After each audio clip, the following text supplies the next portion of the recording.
Basically, it's just me and you, brother to brother, one on one. I'm talking to you? Yep, that's it. Okay.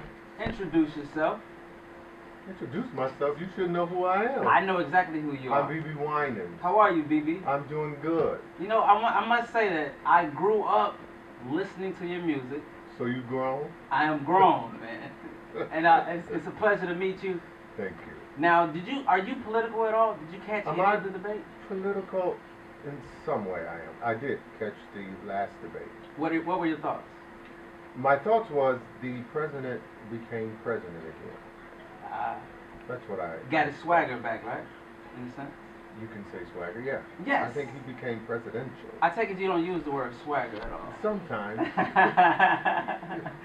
Yes. Now, I want to talk gospel with you if you don't mind. Okay. Like, I'm one of the producers at 106 The Park, so I do a lot of hip-hop artists. Okay. But most recently, So you never called me to do your show? Never, but we want to have you on the show because we need that uplifting. We need that. Okay. We had 2 Chainz on the show. Oh, that ain't Either Cece. Did you have Cece on the show? Not yet. We want Cece. We got to have you first, though. Okay. All right. Anyway, I wanted to talk about gospel. I wanted to know who you thought was the greatest gospel artist of all time. I know that's a crazy question. Of all time. Wow. Well, I'm not going on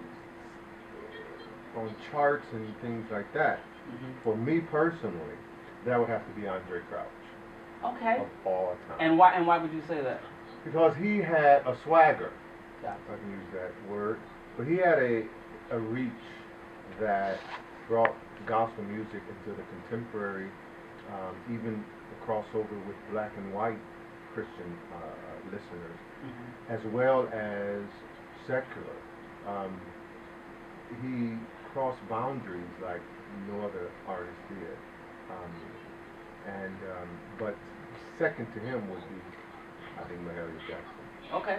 And that's taking it back. That's taking it back. The true gospel, right? In a sense. Well, traditional. Yes. Yes. Yes. Let me ask you: Are you a sports fan at all? Are you into any sport?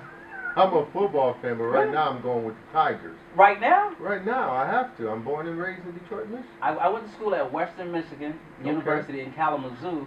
So I noticed that everybody from Detroit seemed to brag and love their city so much. That's the one thing I noticed. Well, yeah. I mean, I haven't lived there in 28 years. I live in the South, but at the same time, once a Detroiter, a Michigander, you're always a Michigander. Yeah. And I have siblings that still live there. Yes. And you never get that Detroit. I interviewed Judge Mathis a while back, and he just said no matter where you live, no matter where you go, you're always going to have that Detroit in you. You really are. That Motown Yes. sound and everything else that we grew up with. Are you on Twitter or Facebook or anything? I am, but it ain't me. It ain't you? Are you kidding me? You want me to be honest, right? Well, I've been following the wrong person? Well, you've been following my assistant. Ah, okay. So, but that's honest because a lot of people say, "Hey, I tweet my own stuff." Yeah, I don't tweet my own stuff. You don't have time for that. I don't have time, really, for Twitter. I do visit Facebook, but Twitter out of the question. So you have a real life and you're actually working. You know what I'm saying? I got teenagers. Yes.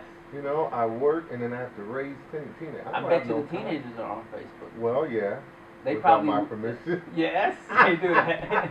Anyway, thank you, sir. Nice meeting you. My pleasure. Take sir. care.